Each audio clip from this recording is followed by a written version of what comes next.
The first slap echoed across the dining hall. A black woman barely had time to set her tray down before hands were on her. One yanking her hair, another shoving her shoulder hard enough to tip the table. "Wrong seat," someone laughed. Her food hit the floor. So did she. Two more inmates closed in, blocking the exits, enjoying the circle they'd made. This was routine, a show, a lesson. The guards watched. They always did. Then the woman on the floor moved. She rolled to one knee, planted her foot, and rose, smooth, controlled, like she'd rehearsed this moment. Her elbow snapped back. A body folded. Another strike followed, sharp and efficient, dropping the second attacker before the room could even gasp. The noise died instantly. This wasn't panic. It wasn't rage. It was precision. The last bully froze, staring at the woman's eyes, calm, focused, realizing too late this wasn't a victim finding courage. It was someone who had been choosing restraint. Stay with me until the end, because what this woman reveals about her past will make every bully in that prison rethink who they target next. Before we begin, don't forget to like this video, hit subscribe, and comment where you're watching from. Now, let's get started.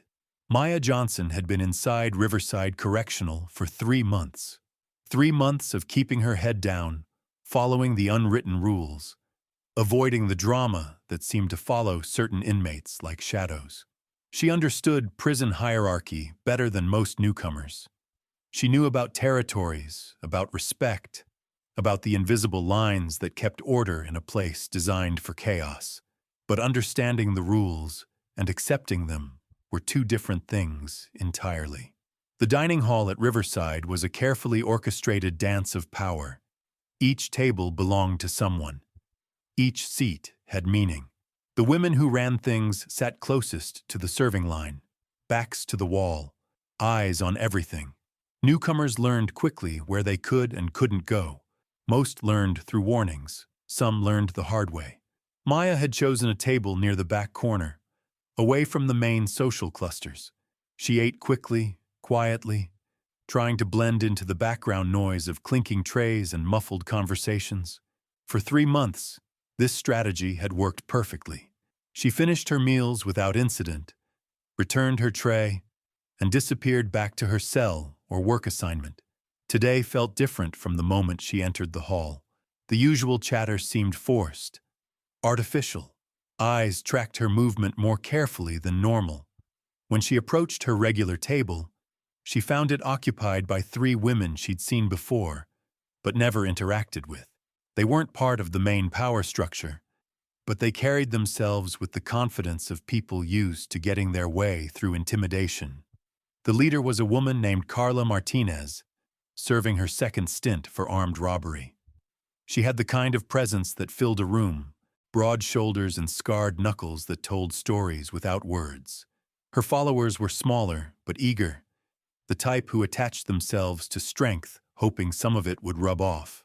Maya hesitated at the table's edge, tray in hand, scanning for another empty spot. The dining hall was packed, every other table full or claimed by established groups.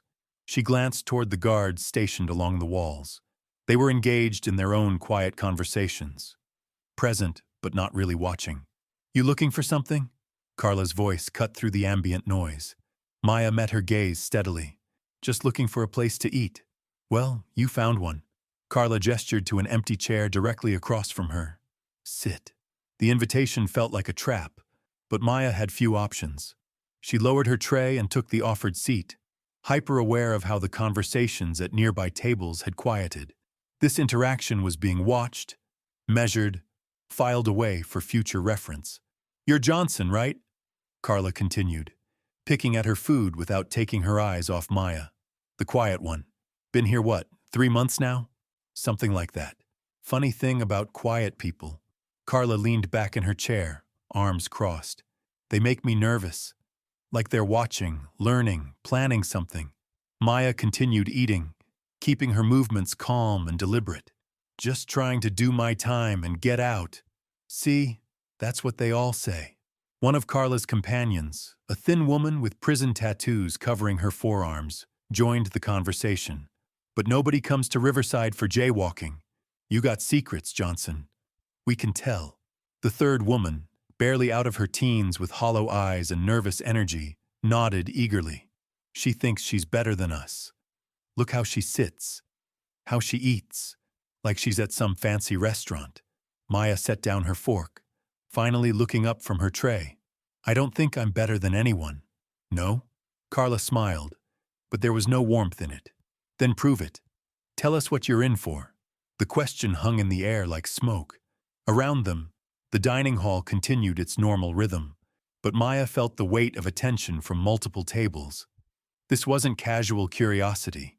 It was a test, a challenge to her place in the prison's social order. Assault, Maya said simply. Assault.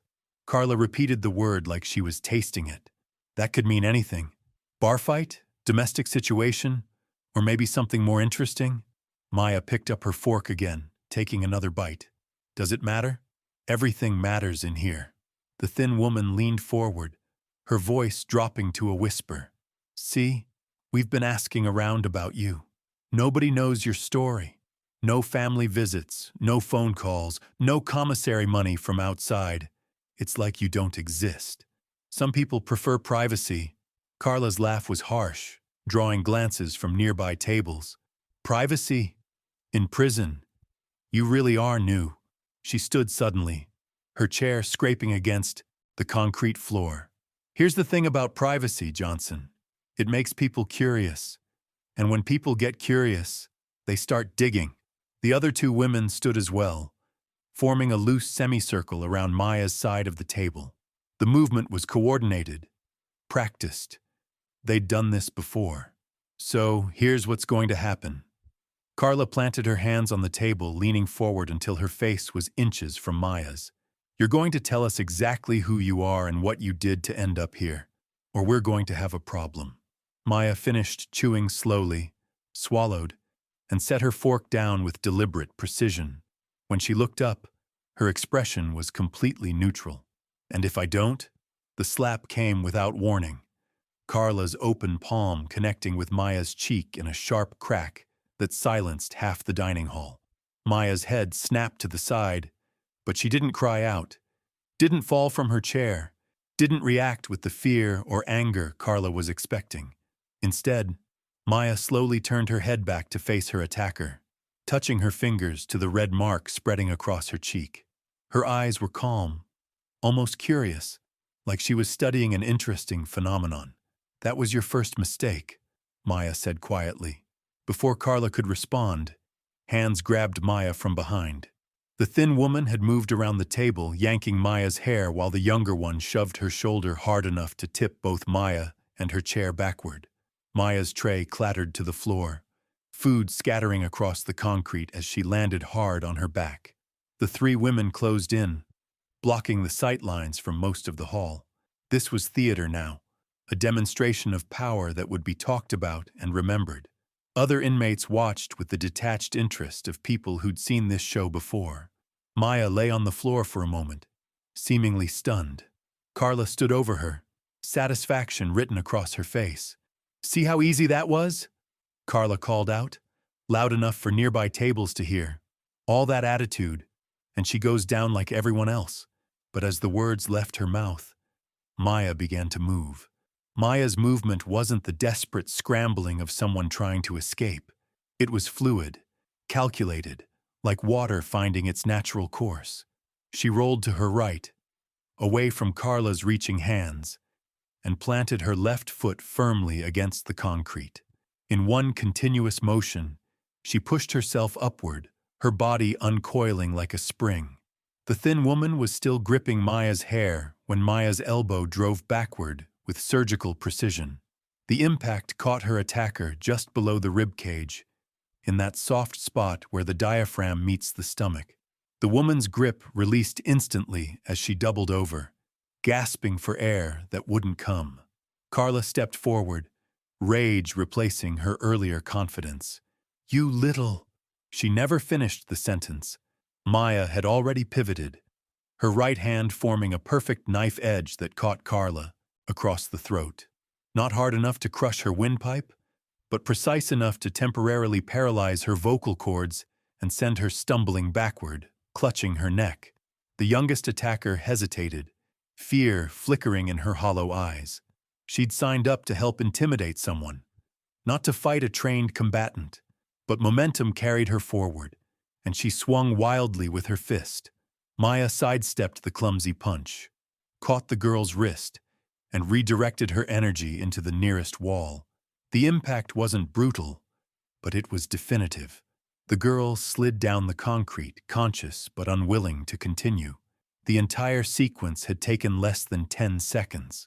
Maya straightened, brushing dust from her prison uniform with the same calm deliberation she'd shown while eating. Around her, the dining hall had gone completely silent.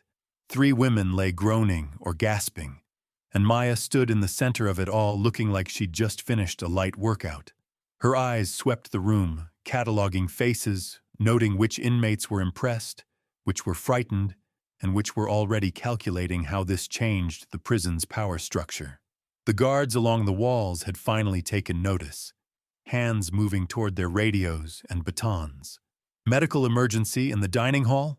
One guard spoke into his radio, but his voice lacked urgency. Violence was part of the daily routine at Riverside. What wasn't routine was how quickly and efficiently it had ended. Maya walked calmly back to where her overturned tray lay scattered across the floor. She knelt and began collecting the plastic utensils and food containers, her movements unhurried despite the approaching footsteps of correctional officers. "That's enough," Officer Bradley called out, his voice echoing off the concrete walls. "Step away from the mess, Johnson." Maya placed the last piece of her tray on a nearby table and turned to face the approaching officers. Her hands were visible, her posture non-threatening. "Yes, sir." Behind her, the thin woman was still struggling to breathe properly. Carla had managed to sit up against the wall, one hand massaging her throat, while she glared at Maya with a mixture of hatred and newfound respect. The youngest attacker remained slumped where she'd fallen, more stunned than injured. "What happened here?" Officer Bradley demanded, though his tone suggested he already knew the answer. "Prison fights followed predictable patterns. They attacked me," Maya replied simply. "I defended myself." Carla tried to speak, but only a hoarse whisper emerged. The thin woman pointed an accusatory finger at Maya while still gasping for air. Their silent accusations hung in the air, but without witnesses willing to contradict Maya's version of events. The officers had little choice but to accept it. Officer Bradley studied the scene, taking note of the defensive wounds on the attackers versus Maya's unmarked appearance. In his 15 years at Riverside, he'd seen countless fights. Most left both sides bloodied and bruised. This looked more like a training exercise gone wrong. "You 3, he pointed to Carla and her companions, "medical wing for evaluation. Johnson, you're coming with us for questioning." As the medical team arrived to assess the injured women, Maya walked calmly between 2 correctional officers toward the administrative wing. Other inmates watched her passage with new eyes. Word would spread quickly through the prison's communication network. By evening, everyone would know that the quiet woman in cell block C wasn't quite what she appeared to be. The questioning room was a sterile box with fluorescent lighting and a metal table bolted to the floor. Maya sat across from Officer Bradley and Lieutenant Morrison, the shift supervisor who handled serious incidents. A digital recorder sat between them, its red light blinking steadily. "For the record," Lieutenant Morrison began, "this is an interview regarding incident number 2024-1847, occurring in Dining Hall B at approximately 12:45 hours. Present are Lieutenant Morrison, Officer Bradley, and inmate Maya Johnson." He looked directly at Maya. "You understand you're not under arrest for any crime, but this incident will be documented in your file." Maya nodded. "I understand. Tell us what happened, in your own words." Maya's account was precise, factual, devoid of emotional coloring. She described Carla's approach, the demands for information, the escalating threats, and finally the physical assault that triggered her defensive response. She spoke like someone accustomed to giving reports, her language clear and professional. Lieutenant Morrison made notes as she spoke. You said they wanted to know what you were in for. What did you tell them? Assault. That's all? That's all they needed to know. Officer Bradley leaned forward. Johnson, I've been working here long enough to recognize training when I see it. Those weren't lucky punches. You knew exactly where to hit and how hard to hit. Maya met his gaze without flinching. I defended myself with necessary force. Necessary force. Lieutenant Morrison repeated the phrase slowly. That's military terminology. Is it? The room fell silent except for the hum of fluorescent lights and the distant sounds of the prison's daily operations. Maya sat perfectly still, her hands folded on the metal table, waiting for the next question. Lieutenant Morrison consulted his notes. Your intake file says you were convicted of assault in civilian court. No military service listed, no special training mentioned. Yet 3 women who've been fighting since they were teenagers couldn't lay a hand on you. Maya remained silent. Here's what I think happened, Officer Bradley said, settling back in his chair. I think someone's been lying about their background. I think we've got a trained combatant sitting in general population, pretending to be just another inmate. My conviction is a matter of public record, Maya replied. Everything else is speculation. Lieutenant Morrison pulled out a different file, this one thicker than the standard intake paperwork. Funny thing about public records, sometimes they don't tell the whole story. Sometimes they're designed not to tell the whole story. He opened the file, revealing pages of documentation that hadn't been there during Maya's initial processing. Phone calls had been made, databases had been searched, favors had been called in. Maya Elizabeth Johnson, Morrison read aloud. Age 28. Former Staff Sergeant, United States Army. Served 2 tours in Afghanistan with the 75th Ranger Regiment.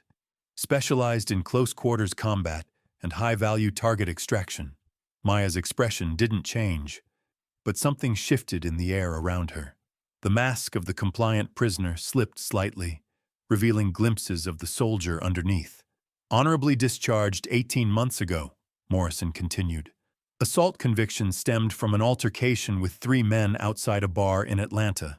According to police reports, all 3 attackers required hospitalization. You walked away without a scratch. Officer Bradley whistled low. Rangers. That explains the precision. The question is, Morrison closed the file. Why lie about it? Why hide that kind of training? Maya finally spoke, her voice carrying a different weight now. Because people make assumptions. They see military service and think violence is the first solution to every problem. I came here to serve my time quietly, not to become someone's enforcer or target. How's that working out for you? Maya almost smiled. About as well as you'd expect. The interview continued for another 20 minutes, but the real revelations had already been made. Maya's carefully constructed anonymity was gone, replaced by a reputation that would precede her through every corridor and cell block in the prison. When they finally released her back to general population, the dining hall had long since emptied. Dinner wouldn't be served for another 4 hours, but word of the incident had already spread through the prison's intricate gossip network. Maya walked through the corridors toward her cell, aware of how conversations stopped when she passed, how groups of inmates studied her with new interest. Some faces showed respect, others displayed calculation. A few revealed fear. Cell Block C was quieter than usual when she arrived. Her cellmate, a middle-aged woman named Patricia serving time for embezzlement, looked up from her book with wide eyes. "Holy shit," Patricia whispered. "Is it true? Are you really some kind of special forces soldier?" Maya sat on her narrow bunk, finally allowing some of the tension to leave her shoulders. Former Army Ranger. Patricia set down her book, fully focused now. "And you've just been sitting here for 3 months, letting people think you were nobody special. I was hoping to keep it that way." "Well, that ship has sailed." Patricia gestured toward the cell block's common area, where animated conversations could be heard despite the lower volume. "Every gang leader in this place is going to want to recruit you or eliminate you. There's no middle ground anymore." Maya lay back on her bunk, staring at the concrete ceiling. Patricia was right. The careful balance she'd maintained was gone, replaced by a much more dangerous game. Some inmates would see her as an asset to be acquired. Others would view her as a threat to be neutralized. But as she replayed the afternoon's events in her mind, Maya realized she wasn't entirely sorry the truth had come out. 3 months of watching bullies prey on weaker inmates. 3 months of biting her tongue while injustice played out in small daily cruelties had been wearing on her more than she'd admitted. Maybe it was time to stop hiding. The next morning arrived with the usual cacophony of cell doors clanging open and guards barking orders. Maya had slept better than she had in weeks, despite knowing her world had fundamentally changed. There was something liberating about no longer carrying the weight of pretense. Patricia was already awake, sitting on the edge of her bunk with nervous energy radiating from every muscle. "They've been talking all night," she whispered as Maya swung her feet to the floor. "The whole block's been buzzing about you." Maya pulled on her prison-issued shoes, lacing them with the same methodical precision she brought to everything else. "What kind of talking?" "Every kind you can imagine." Patricia glanced toward their cell door, where other inmates were beginning to file past toward the showers. "Rosa Martinez wants to meet with you. She runs the Latinas, says she has a proposition." Maya knew Rosa by reputation. Mid-40s, serving life for conspiracy charges related to her late husband's drug operation. She commanded respect through intelligence rather than violence, which made her more dangerous than the obvious predators. "And Big Betty's crew is nervous. Word is they're thinking about making a preemptive move before you decide to come after them." Patricia's voice dropped even lower. "Then there's the Aryan Brotherhood girls. They're calling you an uppity soldier who needs to be put in her place." Maya finished dressing, her movements calm despite the storm brewing around her. Sounds like a typical Tuesday in paradise. The shower block was a study in careful choreography when Maya arrived. Conversations died as she entered, but this time the silence felt different. Less curious, more calculating. Women who had ignored her existence for 3 months now tracked her every movement with predatory focus. She selected a shower head in the middle of the row, positioning herself where she could see the entire room. Hot water cascaded over her shoulders as she washed quickly, efficiently, aware that vulnerability in prison was measured in seconds. "Johnson," a voice cut through the sound of running water. Maya turned to find Rosa Martinez standing 3 shower heads away, her graying hair slicked back, prison tattoos visible across her shoulders and arms. Despite being 20 years older and 6 inches shorter, Rosa carried herself with the confidence of someone accustomed to being obeyed. "Rosa, we need to talk. After chow." It wasn't a request. Maya nodded, rinsing soap from her hair while keeping her peripheral vision active. Other inmates were listening, filing away every word for later analysis. The breakfast shift proceeded without incident, though Maya noticed the subtle changes in seating arrangements. Tables that had been integrated now showed clearer racial divisions. Carla and her crew were notably absent, still recovering in the medical wing from their encounter the previous day. Maya ate alone at a small table near the kitchen entrance, a position that offered good sight lines and multiple exit routes. She'd given up trying to blend in. Now it was about managing the inevitable confrontations that would come. Rosa appeared as Maya finished her eggs, sliding into the opposite chair without invitation. Up close, the older woman's eyes held the kind of hardness that came from decades of surviving in environments where weakness meant death. "You're causing problems," Rosa said without preamble. "I defended myself. Against 3 idiots who couldn't fight their way out of a paper bag." Rosa leaned back, studying Maya with professional interest. "The question is what you plan to do with all this attention." Maya set down her fork, meeting Rosa's gaze directly. "Serve my time and get out." Rosa's laugh was dry, humorless. That was yesterday's plan. Today, every crew in this place is trying to figure out if you're an asset or a threat.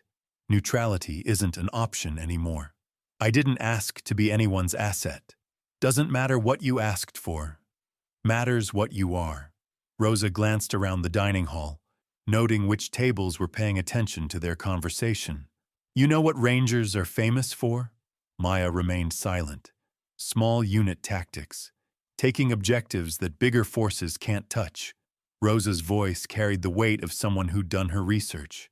In here, that makes you valuable. Very valuable. To who? Rosa smiled, but it didn't reach her eyes. To whoever's smart enough to offer you the right deal. My organization has connections that extend far beyond these walls. Protection, privileges, early release opportunities, things that make time pass easier. Maya pushed her tray away, the food suddenly tasteless. And in exchange? Occasionally, problems need solving, disputes need settling. Sometimes people need reminding about proper respect. Rosa's tone remained conversational, as if discussing the weather. Nothing that would add time to your sentence. Just maintaining order. The offer hung between them, like smoke. Maya understood the subtext perfectly. Rosa was recruiting her to be an enforcer, a weapon pointed at anyone who challenged the established hierarchy. I'll think about it, Maya said finally. Rosa nodded, standing to leave. Don't think too long. Nature abhors a vacuum, and you've created a big one. If my organization doesn't fill it, someone else will. As Rosa walked away, Maya noticed Big Betty's crew entering the dining hall for the late breakfast shift. 5 women, all serving lengthy sentences for violent crimes, all looking directly at Maya with unconcealed hostility. Betty herself was a mountain of a woman, 6 feet tall and built like a linebacker. Her arms were covered in crude prison tattoos, and her reputation for brutality was legendary throughout Riverside. She'd been the undisputed queen of cell block violence until Maya's demonstration the previous day. The crew took a table directly across from Maya, their positioning deliberate and threatening.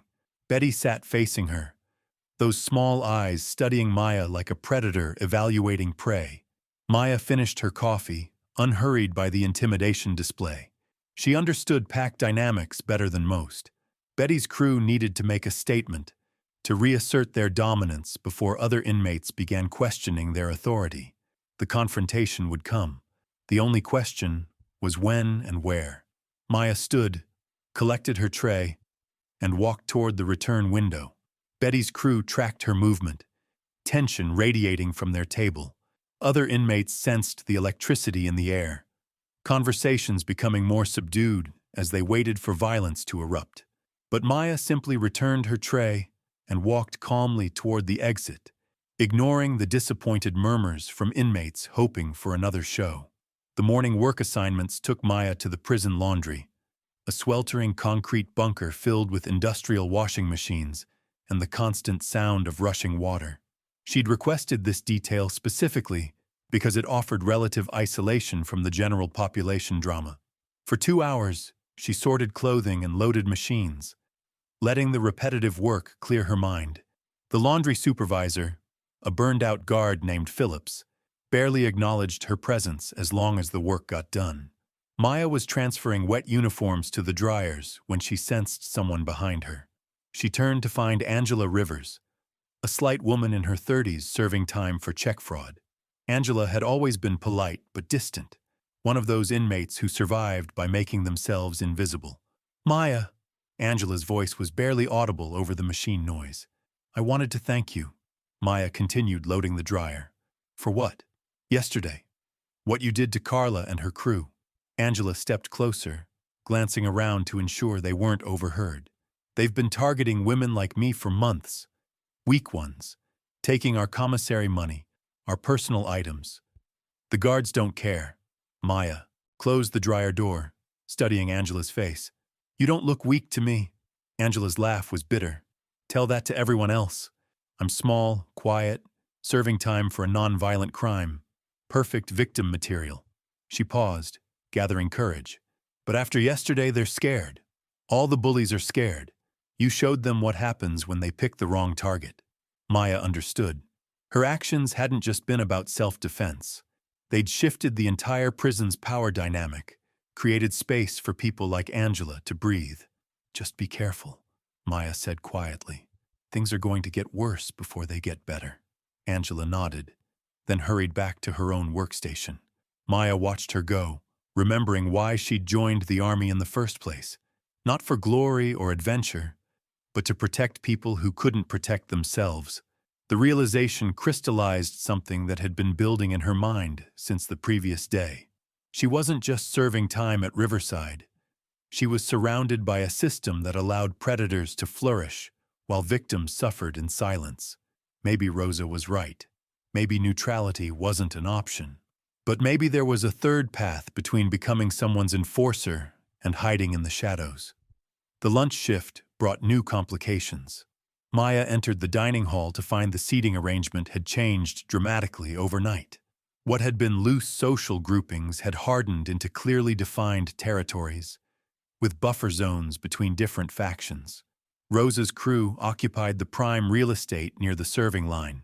Big Betty's group had claimed the tables closest to the guards, positioning themselves for maximum intimidation while maintaining plausible deniability. The Aryan Brotherhood women sat in their usual corner, but their body language suggested they were planning something. Maya surveyed the room, noting how other inmates had been forced to choose sides or find uncomfortable middle ground. The careful balance that had existed before her arrival was completely gone. She selected her food and approached an empty table in neutral territory, only to have 3 women she'd never spoken to suddenly appear. "This seat's taken," the leader said. She was young, maybe 25, with the kind of desperate edge that came from trying to prove herself in a dangerous environment. Maya looked at the obviously empty chairs. By who? By people who don't want to sit near snitches. The accusation hung in the air like a challenge. Maya realized this was a test, orchestrated by one of the major crews to see how she'd respond to provocation. "I'm not a snitch," Maya said calmly. "Then why are you still walking around free after putting 3 women in the medical wing?" The young woman stepped closer, her voice rising enough to attract attention from nearby tables. "Guards don't just let that slide unless someone's cooperating." Maya understood the trap. If she backed down, she'd be labeled weak. If she reacted violently, she'd be playing into someone else's game. Either way, she'd lose credibility with the general population. Instead, she did something unexpected. She laughed, not mockingly, but with genuine amusement, as if the accusation was so ridiculous it didn't merit serious consideration. The sound carried across the dining hall, causing conversations to pause as inmates tried to understand what was happening. "You think I'm cooperating with the guards?" Maya's voice carried clearly, pitched to reach every corner of the room. "After I put 3 bullies in the hospital for jumping me? That's your theory?" The young woman faltered, suddenly aware that every eye in the dining hall was on her. This wasn't going according to whatever script she'd been given. Maya continued, her tone conversational, but her words carrying weight. "Let me ask you something. When's the last time you saw a snitch walk alone through the yard? When's the last time you saw guards protect someone by letting them fight their own battles?" Murmurs rippled through the crowd as inmates considered the logic. Maya was right. Informants received protection through isolation, not through being allowed to demonstrate combat skills. "The truth is simpler," Maya said, finally taking her seat at the disputed table. "Some people in here got used to preying on anyone they thought was weak. Yesterday, they learned they were wrong about me. Today, they're trying to save face by making me the villain." She began eating, ignoring the young woman who stood frozen beside the table. After a moment of internal struggle, the would-be challenger retreated to her crew's table, leaving Maya to eat in peace. But Maya knew this was just the opening move. The real game was just beginning. Maya's story teaches us something powerful about assumptions and the danger of judging people by appearances. Those bullies saw a quiet woman who kept to herself and assumed she was an easy target. They couldn't have been more wrong. Her military training, her discipline, her choice to remain silent weren't signs of weakness. They were signs of incredible strength and self-control. What happened in that dining hall wasn't just about one woman defending herself. It was about how quickly power dynamics can shift when people realize their assumptions were built on lies. Maya had spent 3 months watching injustice play out, watching bullies prey on the vulnerable, all while possessing the skills to stop it instantly. Her restraint was a choice, not a limitation. The prison system that allowed predators like Carla to terrorize other inmates suddenly found itself facing someone who couldn't be intimidated, couldn't be broken, and wouldn't stay silent when pushed too far. Maya's background as an Army Ranger didn't just give her combat skills. It gave her the discipline to use those skills only when absolutely necessary. Sometimes the quietest person in the room is the most dangerous. Sometimes the person everyone overlooks is the one who can change everything. And sometimes, when bullies push too far, they discover that their victims aren't victims at all. Thanks for watching. If this story resonated with you, hit that like button and subscribe for more incredible stories of people who refused to be victims. And let me know in the comments, have you ever witnessed someone surprise everyone by standing up when no one expected it? I'll see you in the next one.